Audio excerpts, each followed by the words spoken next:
Imagine this, your whole life, being torn down by the very person who was supposed to love you the most, only to finally, decades later, carve the last word into stone. Literally. This is the story of Lisa, a mother whose cruelty left scars on her daughters that lasted a lifetime, and how, in the end, those daughters found the most chillingly perfect way to get revenge. If you've ever been underestimated, disrespected, or hurt by someone who should have cared for you, stick around. This story will hit you right in the chest. And hey, if you love seeing justice finally served, make sure to like this video, subscribe, and buckle up, because this revenge is cold, calculated, and unforgettable. Lisa wasn't the kind of mother you see in storybooks. No warm hugs, no gentle encouragement.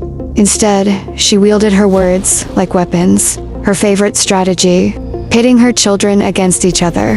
Whenever her daughters did something, anything, Lisa found a way to cut them down. "Why can't you be more like your brother?" She'd sneer, or worse, she'd whisper venomous comparisons in private, planting seeds of resentment between siblings. It wasn't just criticism, it was targeted, strategic, and cruelly gendered. She seemed to have a particular dislike for her own daughters. They were constantly under fire, constantly told they weren't good enough. Over time, the girls' shoulders slumped a little lower. Their voices grew quieter. Decisions in their lives, from school, to love, to careers, were colored by that unshakable feeling of not being enough. Lisa's voice lived in their heads. And then there was Norman, their father. If Lisa was a storm, Norman was sunlight breaking through clouds. He was gentle, playful, the kind of dad who actually showed up to recitals and games. The kind of man who'd sit with his kids on the porch at night just to tell them silly stories until their laughter drowned out the weight of their mother's words. No one understood how Norman and Lisa ever ended up together. Oil and water, light and shadow, but somehow they did. And for the children, Norman was the only safe place in that house. The first loss. When Norman passed away, it was devastating. The daughters described it like losing their anchor, the only tether holding them steady through their mother's constant storms. At his funeral, there was no debate about what his headstone should say. It had to reflect who he really was. So together, they wrote words that poured straight from their hearts. Loving husband, devoted father, kind brother, constant friend. It wasn't just an inscription, it was a declaration, a permanent reminder to the world of the man he had been, and how deeply he was loved. Even in death, Norman's presence was warm, comforting, but then came Lisa. The antagonist outlives the hero. Lisa lived almost 20 years longer than Norman.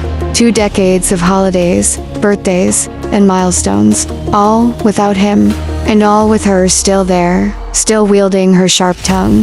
The daughters endured it, partly because they had no choice, and partly because deep down they still clung to the hope that maybe, just maybe, she'd soften with age. That maybe one day she'd finally say the words they'd always needed to hear. "I'm proud of you." But Lisa never did. Her bitterness calcified, her disdain only deepened, and even in her final years, she never once acknowledged the damage she had caused. A final decision. When Lisa finally passed, it wasn't grief that filled the daughters' hearts. It was something far more complicated. They felt a strange mixture of relief, exhaustion, and emptiness. But there was one thing left to do: edit the shared headstone. You see, Norman and Lisa had bought a double plot, a single stone, meant to hold both their names. His words were already there. All that was left was to add hers. Traditionally, families would write something warm: beloved wife, cherished mother, something that left future generations with a sense of dignity. But as the daughters sat with the decision, they realized something chillingly clear. Lisa didn't deserve dignity in death.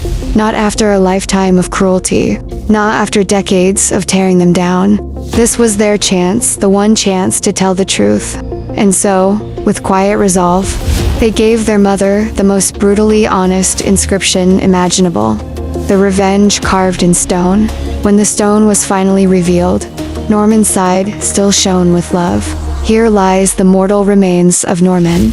Loving husband, devoted father, kind brother, constant friend.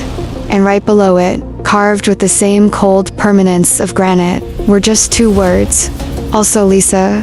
That's it. No beloved, no cherished, no devoted.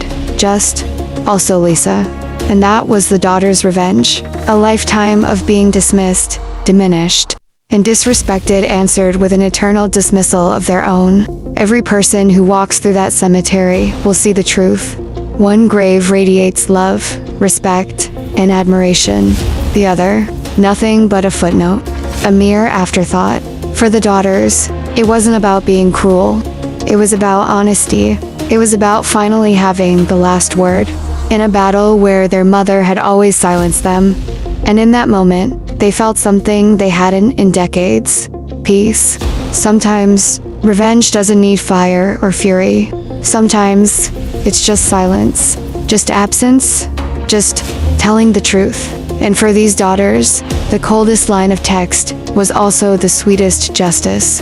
If this story gave you chills, smash that like button and subscribe for more tales of karma and revenge. And tell me in the comments, what's the coldest, most subtle form of revenge you've ever seen? Because sometimes, the quietest payback cuts the deepest.